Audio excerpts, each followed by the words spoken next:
जब श्री राम की पतिव्रता पत्नी सीता माता रावण के बंदीगृह में थीं, जब वानर सेना हार मानने लगी थी, तब एक नाम उठा, हनुमान। भक्ति, बल, बुद्धि और पराक्रम का अद्भुत संगम, राम कथा का सबसे प्रेरणादायक अध्याय।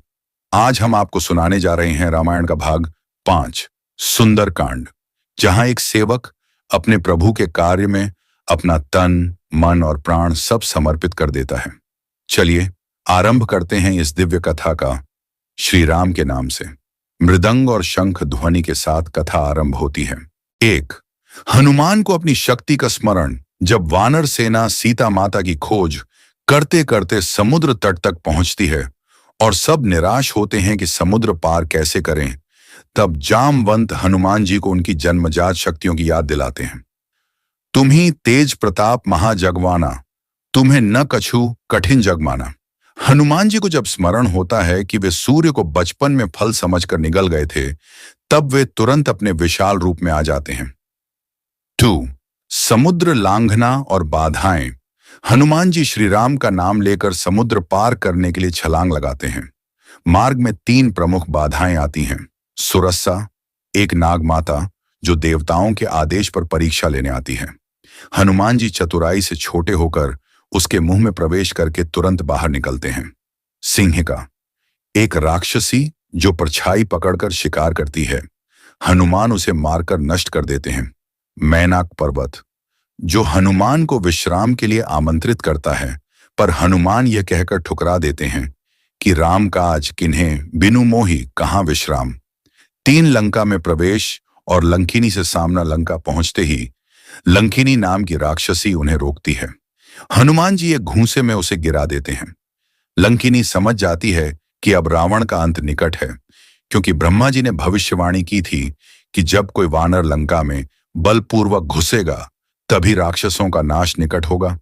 4, अशोक वाटिका में सीता माता का दर्शन। हनुमान सूक्ष्म रूप में रावण के महल और पूरी लंका का निरीक्षण करते हैं।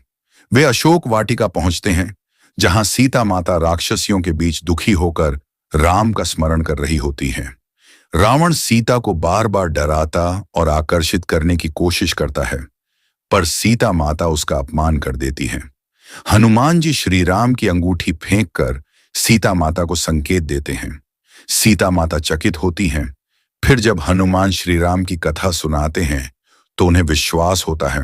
वे हनुमान को अपनी चूड़ामणि देकर कहती हैं कि राम जल्द आए।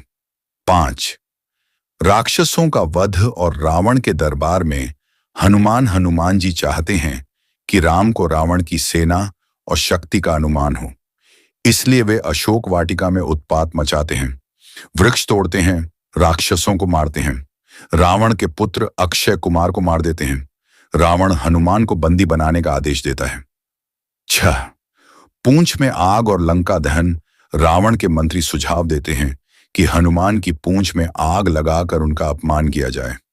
हनुमान मुस्कुराते हैं, क्योंकि वे जानते हैं क्या करना है। उनकी पूंछ में जैसे ही आग लगती है, वे आकाश में उड़कर पूरी लंका को जला देते हैं। हनुमान जलती हुई पूंछ के साथ रावण की पूरी स्वर्ण नगरी को राख कर देते हैं, लेकिन सीता माता की कुटिया को कोई हानि नहीं पहुंचाते। 7, श्री राम को समाचार और चूड़ामणि सौंपना। हनुमान वापस आते हैं और श्री राम को पूरी लंका की जानकारी देते हैं। सीता माता का संदेश और चूड़ामणि सौंपते हैं। राम अत्यंत भावुक हो जाते हैं और हनुमान की प्रशंसा करते हैं। तुम्हारे भजन राम को पावें, जन्म जन्म के दुख बिसरावें। हनुमान जी को गोद में बैठाकर श्री राम गले लगाते हैं। सुंदर कांड का महत्व। यह हनुमान जी की भक्ति, सेवा, पराक्रम और विवेक का सर्वोच्च उदाहरण है। सुंदरकांड का पाठ आज भी लोग संकट, भय और दुख से मुक्ति के लिए करते हैं। यह भाग आशा, विश्वास और विजय का प्रतीक है। 8, अशोक वाटिका में उत्पात और युद्ध। हनुमान जी सोचते हैं कि रावण की सेना की शक्ति भी राम तक पहुंचनी चाहिए।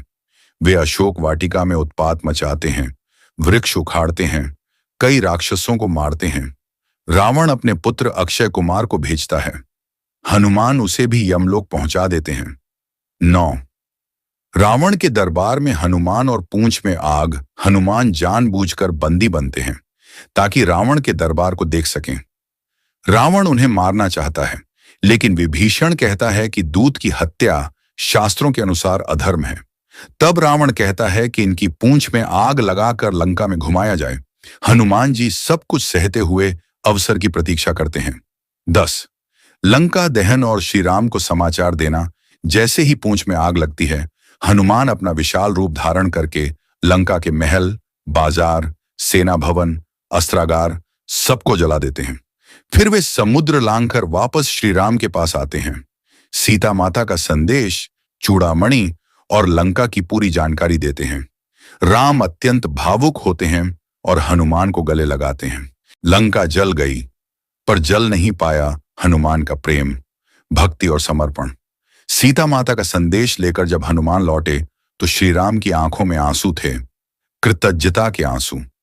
सुंदर कांड हमें सिखाता है कि अगर नियत पवित्र हो, लक्ष्य प्रभु के चरण हो, तो कोई बाधा तुम्हें रोक नहीं सकती। ऐसे ही भाव और भक्ति से जुड़ते रहिए एक कदम धर्म के साथ चैनल से। और अगले भाग युद्ध कांड में जानिए, जब रावण से सीधा हुआ धर्म का युद्ध और श्री राम ने किया अधर्म का विनाश। जय श्री राम।